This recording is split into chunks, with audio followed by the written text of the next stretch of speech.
और आइए बात करते हैं संभल हिंसा की, जहां से जुड़ी हुई बड़ी अपडेट आप तक पहुंचा रहे हैं हम। उपद्रवियों की पहचान की जा रही है और गिरफ्तार 21 लोगों की तस्वीर अब जारी कर दी गई है। गिरफ्तार में 3 आरोपी नाबालिग भी बताए जा रहे हैं। गिरफ्त में जो आरोपी हैं उनमें 3 नाबालिग भी हैं। नाबालिगों को भेजा गया है बाल सुधार गृह। 2,500 के करीब लोगों के खिलाफ FIR दर्ज की गई है। और देखिए, जो 25 लोगों की गिरफ्तारी हुई थी उसमें से 21 लोगों की तस्वीर जारी की गई है। और खास तौर पर आपको बताएं, वो शख्स भी देखा जा सकता है जिसने गोली चलाई है। 4 लोगों की मौत हुई है इस पूरे हिंसा के क्रम में और कई पुलिसकर्मी भी घायल हुए हैं। लगातार उपद्रवियों की पहचान की जा रही है, उन्हें गिरफ्तार किया जा रहा है। सुरक्षा बलों की तैनाती संभल में इस समय भी है। जामा मस्जिद के बाहर सुरक्षा बढ़ाई गई है। 2 दिन पहले हुई वहां घटना चिंता बढ़ाने वाली है, जहां ASI की टीम सर्वे करने के लिए पहुंची हुई थी और बाहर सुरक्षा बलों की तैनाती थी। लेकिन संभल के लोगों ने सुरक्षा बलों की टीमों के ऊपर पत्थरबाजी की है, आगजनी की है। 4 लोगों की मौत की पुष्टि की गई इस घटनाक्रम में। और अब एक बड़ा अपडेट संभल हिंसा से जुड़ा हुआ, गिरफ्तार किए गए 21 लोगों की तस्वीर जारी कर दी गई है। सुनील कुमार और जानकारी देंगे, फोन लाइन पर मौजूद हैं। सुनील, 21 लोगों की तस्वीर जारी की गई है जिसमें वो शख्स भी देखा जा रहा है जिसने गोली चलाई है। देखिए, संभल हिंसा के बाद लगातार पुलिस गिरफ्तारियां कर रही है। इनमें 21 लोगों को गिरफ्तार किया गया था, जिसमें 3 नाबालिग हैं। तो इन तस्वीरों को आज प्रशासन द्वारा जारी किया गया है। जी बताइए, इस पर क्या कुछ कहा जा रहा है? एक तस्वीर जिसमें गोली चलाने वाला शख्स भी दिख रहा है, उसके ऊपर पुलिस क्या कह रही है? क्या उसकी धरपकड़ हो चुकी है? तो उससे क्या पूछताछ अब की जा रही है? विस्तार से जानकारी दें इस पर। नहीं, इस संबंध में पुलिस का कोई आधिकारिक बयान अभी नहीं आया है। ये वही शख्स है, चूंकि उसमें एक फोटो आया था। पुलिस जब पूरी बात बता देगी, गोली चलाने वाला यही है। हालांकि कल ही यही फोटो वायरल हुआ था, तो आज उम्मीद है पुलिस इस संबंध में और अधिक जानकारी दे, तभी इस स्थिति स्पष्ट हो के गोली चलाना वाला व्यक्ति वही है क्या। ठीक है, शुक्रिया आपका।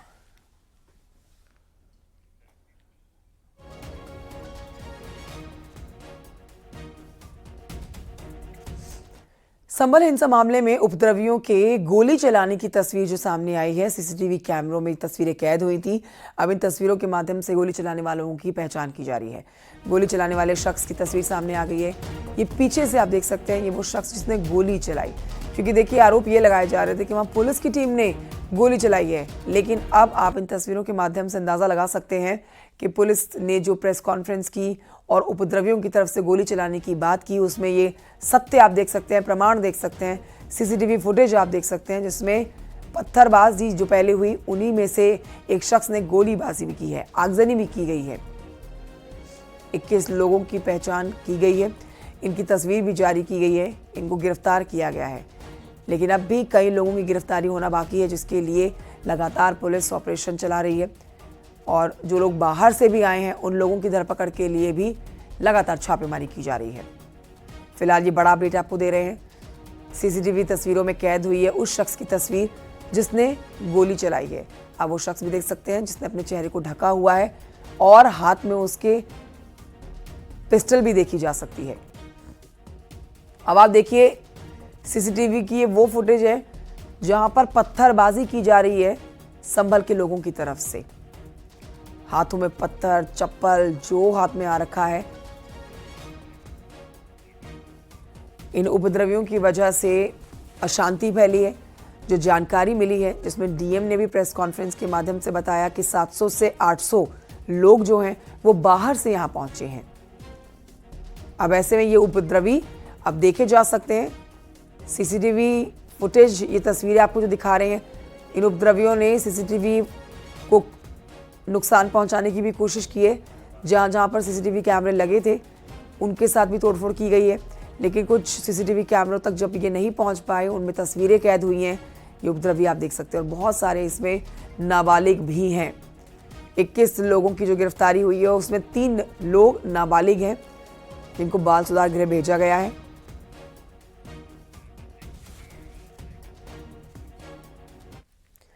संभल में हिंसा के बाद अब हालात फिलहाल सामान्य होते दिख रहे हैं, लेकिन 24 नवंबर के निशान अब जगह जगह पर बिखरे हुए आप देख सकते हैं। इसी दिन संभल में सर्वे को लेकर बवाल हुआ है। देखिए अमित गंजू की एक ग्राउंड रिपोर्ट। संभल में उपद्रवियों ने उपद्रव किया, पथराव किया, गाड़ियों में आग लगा दी, जिसके बाद पुलिस ने मुकदमा दर्ज किया। तमाम सीसीटीवी फुटेज सामने आ रहे हैं जिसमें उपद्रवी उपद्रव कर रहे हैं, मगर इन सब के बीच उपद्रवियों ने गाड़ियों को भी आग के हवाले किया गया। न्यूज़ 18 सिस्टम उसी जगह खड़ी थी जहां इस वक्त ये गाड़ियां रखी। आप देख सकते हैं ये जो जला हुआ कबाड़ है ये कभी मोटरसाइकिल हुआ करता था, मगर जो उपद्रवी उन्होंने इस मोटरसाइकिल को आग के हवाले कर दिया है। 1 नहीं, 2 नहीं, 3 नहीं, यहाँ तक कि देखिए स्विफ्ट कार हुआ करती थी, मगर अब उसको पूरी जल के बिल्कुल बेकार हो चुकी, कंडम हो चुकी। यहाँ तक कि स्टीयरिंग और सारा जल चुका है। पूरी गाड़ी को आग के हवाले कर दिया, धू धू करके गाड़ी जलती रही। ऐसा बताया जा रहा है इस गाड़ी में, ये गाड़ी में पुलिसकर्मी थे, ये गाड़ी पुलिसकर्मियों की थी बताई जा रही है। अब क्योंकि ना तो इसमें रजिस्ट्रेशन दिख रहा, नंबर दिख रहा, आप देख सकते हैं जहां तक कैमरे की नजर आ रही, देखिए तार वार वाली सब कोई चीज ही नहीं है। देखिए मैं आपको दिखाना चाहूंगा, देखिए स्टीयरिंग है, इसमें सिर्फ लोहे का एक पाइप रह गया है और वो भी गल चुका है। गाड़ी के अंदर पार्ट्स की बात की जाए, पार्ट्स भी कुछ नहीं है, दरवाजों में ना हैंडल है ना कुछ है, यानी पूरी तरीके से गाड़ी कंडम हो चुकी है। मोटरसाइकिल्स की बात की जाए, देखिए ये मोटरसाइकिल पूरा कबाड़ हो चुकी है। ये भी नहीं समझ आ रहा है किस मेक की मोटरसाइकिल है। हालांकि इनकी तारे, टायरों के जो अंदर तारे हैं, ये क्लिप है, डिक्की है, ये पेट्रोल टंकी, ऐसी चीज है। गाड़ी पूरी तरीके से डैमेज हो चुकी है। और अब जिन लोगों ने इन संपत्तियों को या सरकारी संपत्तियों को जिन लोगों ने नष्ट किया है, तो व्हीकल से किसी मगर जिन लोगों ने इन सरकारी संपत्तियों को नष्ट किया है उनकी भी एक सूची पुलिस ने बनाई है और इन सूची के आधार पर उन उपद्रवियों से इसकी रिकवरी की जाएगी। यानी आने वाले समय में जिन लोगों ने उपद्रव किया, जिन लोगों ने शहर का माहौल खराब किया, उनके खिलाफ पुलिस ने अपनी कमर कस ली है और कहीं ना कहीं उनकी भी परेशानियां कहीं से कम होती नहीं दिख रही हैं। जर्नलिस्ट रवि गुप्ता के साथ अमित गंजू, मंडी, संभल। तो हमारे सहयोगी की आप रिपोर्ट देख रहे थे। संभल हिंसा को लेकर चश्मदीद ने भी एक बड़ा दावा किया है। देखिए चश्मदीद का दावा है कि लोग बाहर से आए थे, उन्होंने सर्वे को लेकर अफवाह फैलाई थी। गांव के लोगों ने वही उल्टी सीधी हरकतें करी। शहर में हम अपने दरवाजों पे खड़े थे तो उसकी वजह पे ये लपेटे में आ गया। क्या नाम है? कौन? वसीम। क्या करता है वसीम किसी की दुकान पे नौकरी करता है। तो हुआ क्या था? आप लोग वह जामा मस्जिद पे वो चल रहा था सर्वे। लोगों ने अफवाहें उड़ा दी, बाहर के गांव वालों ने आके यहाँ पर ऐसे होने वाला है, ऐसे होने वाला है। इसकी बिना पे हम ये हो गया कि बाहर खड़े थे, अपने गलियों के मोड़ पे हम खड़े थे। हमारी गली से ज्यादा दूरी फासला नहीं है मस्जिद का। संभल बवाल के बाद सियासी पारा हाई है। रोजाना नए सवाल उठाए जा रहे हैं और बयानों के तीर छोड़े जा रहे हैं। संभल विवाद को 2 सियासी परिवारों के वर्चस्व की लड़ाई बताया जा रहा है। लेकिन समाजवादी पार्टी ने एक बार फिर से पुलिस प्रशासन पर गंभीर आरोप लगाए, जिसका बीजेपी नेताओं ने करारा जवाब दिया। देखिए रिपोर्ट।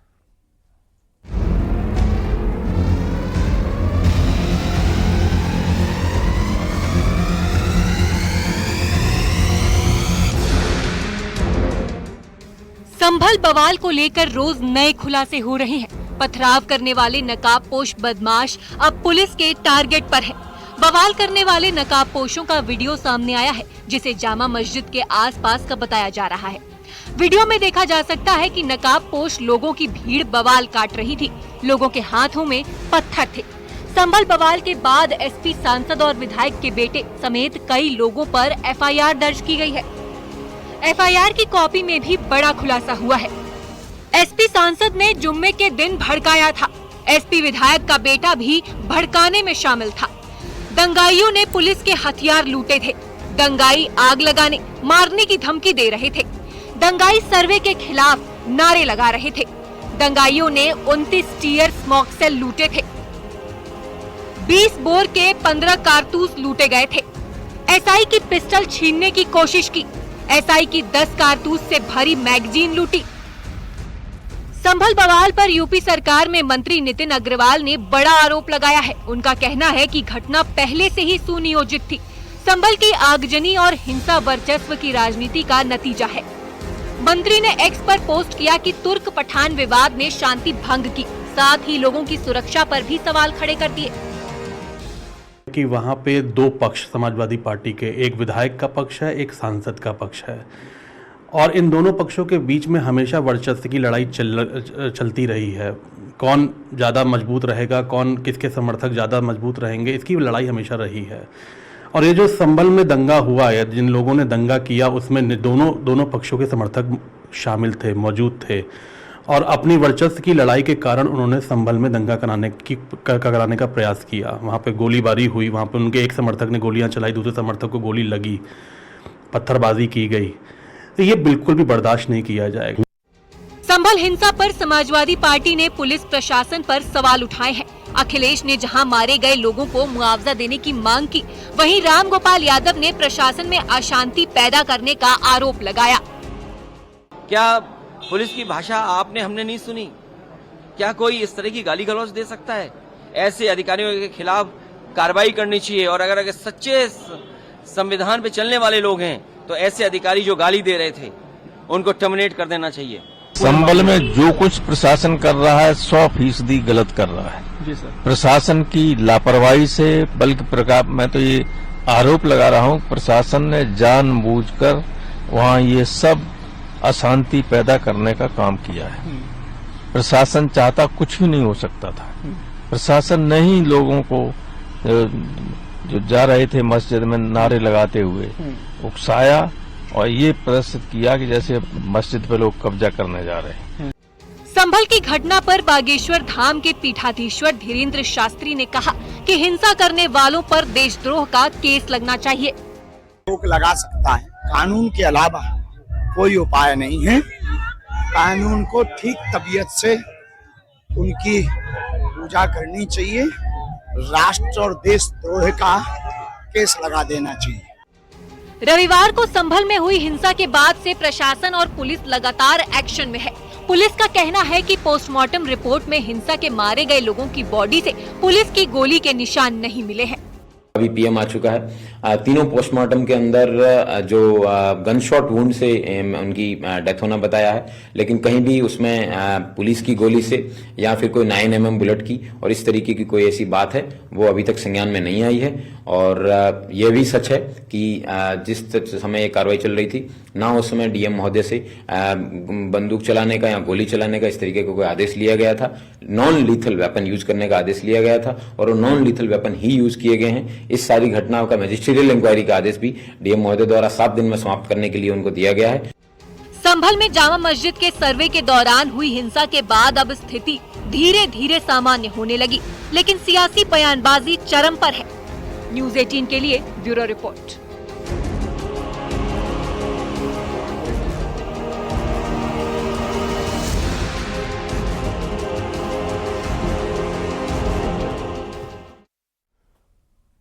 और आइए बढ़ते हैं आगे, कुछ और खबरें आप तक पहुंचाते हैं। मथुरा की खबर जानिए, जहां पर आज अंतर्राष्ट्रीय धर्म संसद का आयोजन होगा। इसमें श्री कृष्ण जन्मभूमि की मुक्ति और भव्य मंदिर निर्माण को लेकर चर्चा की जाएगी। ये धर्म संसद सुबह 11 बजे से केशव धाम वृंदावन में शुरू हुई।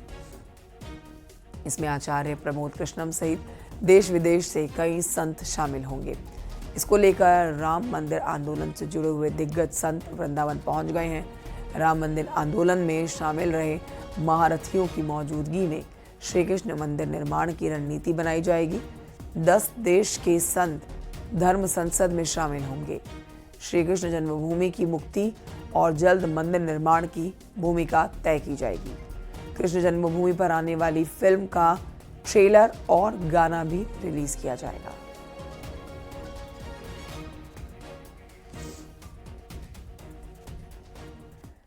बरेली से खबर, जहां पर एक महिला ने अपनी 2.5 साल की बच्ची, आरोप के मुताबिक दोनों बहनें लोगों को अपने हुस्न के जाल में फंसाकर ठगी और चोरी की घटनाओं को अंजाम देती थीं। एक ऑटो ड्राइवर भी इनमें इनके साथ था। पुलिस ने दोनों सगी बहनों के साथ ही ऑटो ड्राइवर को भी गिरफ्तार कर लिया है। उनके पास से सोने के जेवर और ऑटो बरामद किया गया है। मामला ताजगंज थाना क्षेत्र का है।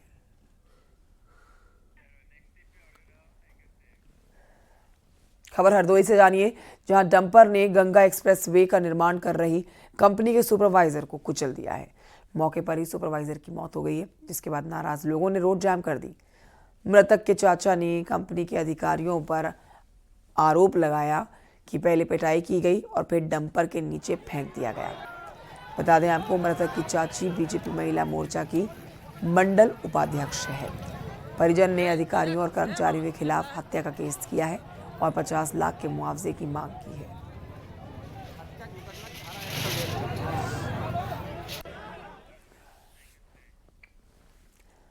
मुख्यमंत्री योगी आदित्यनाथ आज प्रयागराज पहुंच रहे हैं। इस पर जानकारी लीजिए कि यहां पर आज मुख्यमंत्री योगी 227 करोड़ 68 लाख रुपए की परियोजनाओं का लोकार्पण और शिलान्यास करेंगे। सीएम योगी लगभग 4.5 घंटे तक प्रयागराज में रहेंगे। सीएम योगी सबसे पहले दोपहर 12:30 बजे इलाहाबाद सेंट्रल यूनिवर्सिटी के दीक्षांत समारोह में शिरकत करेंगे। दीक्षांत समारोह में वर्ष 2024 में उत्तीर्ण हुए यूजी और पीजी के छात्र छात्राओं को डिग्रियां प्रदान की जाएंगी। मेधावी छात्र छात्राओं को मेडल दिए जाएंगे। इसके बाद सीएम योगी दोपहर 1:30 बजे नगर निगम कंट्रोल रूम पहुंचेंगे। नगर निगम में सीएम योगी कई परियोजनाओं का लोकार्पण करेंगे। प्रयागराज में लगने वाले महाकुंभ की देश और दुनिया में ब्रांडिंग के लिए कॉन्क्लेव चल रहा है, जिसका आज तीसरा और आखिरी दिन है। सीएम योगी इस कॉन्क्लेव को भी संबोधित करेंगे।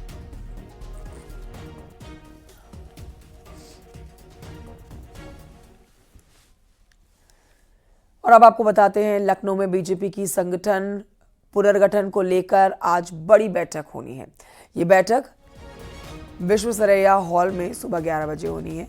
बैठक में प्रदेश के बीजेपी अध्यक्ष भूपेंद्र चौधरी और संगठन महामंत्री धर्मपाल मौजूद रहेंगे।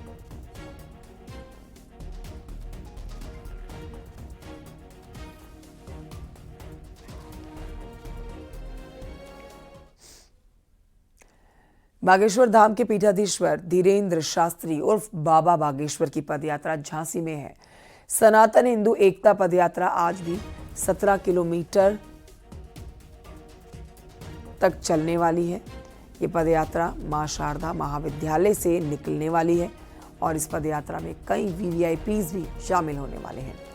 झांसी में पदयात्रा का आज तीसरा दिन झांसी खजुराहो नेशनल हाईवे पर पदयात्रा निकलेगी।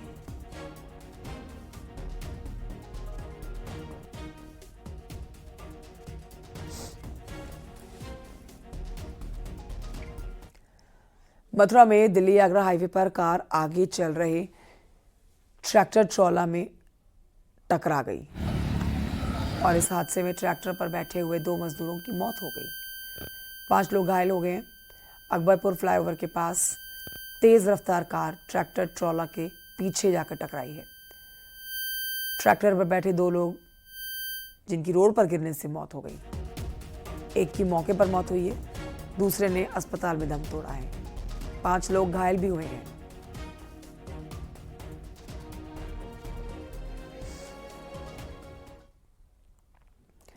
उधर बरेली बदायूं की सीमा पर बने हुए पुल पर हुए हादसे के मामले में अब मुख्य अभियंता पीडब्ल्यूडी की सफाई आई है सामने। उन्होंने इस घटना का जिम्मेदार अपने नीचे के अधिकारियों को बताया है। बता दें कि 2 दिन पहले पुल से एक कार गिरने के बाद 3 दोस्तों की जान चली गई थी। दरअसल इस पुल को अब से करीब 3.5 साल पहले ही सेतु निगम ने बनवाकर पीडब्ल्यूडी विभाग को हैंडओवर कर दिया था, लेकिन दोनों ओर से अप्रोच रोड बनवाने की जिम्मेदारी पीडब्ल्यूडी विभाग की थी। पीडब्ल्यूडी विभाग ने बदायूं और बरेली दोनों ओर से अप्रोच रोड तो बनवा दी, लेकिन ऐसी बनवाई कि बरेली की ओर से कुछ महीने पहले आई बाढ़ में इस पुल का एक हिस्सा बह गया, जिसके बाद ये हादसा हुआ है। गलत नेविगेशन की भी एक इसमें वजह रही, लेकिन गलत नेविगेशन के बाद भी इस कार में सवार 3 लोग जब आगे बढ़ते हैं तो पुल से नीचे इनकी कार गिर जाती है और बड़ा हादसा हो जाता है। कार में सवार 3 लोगों की मौत हो जाती है।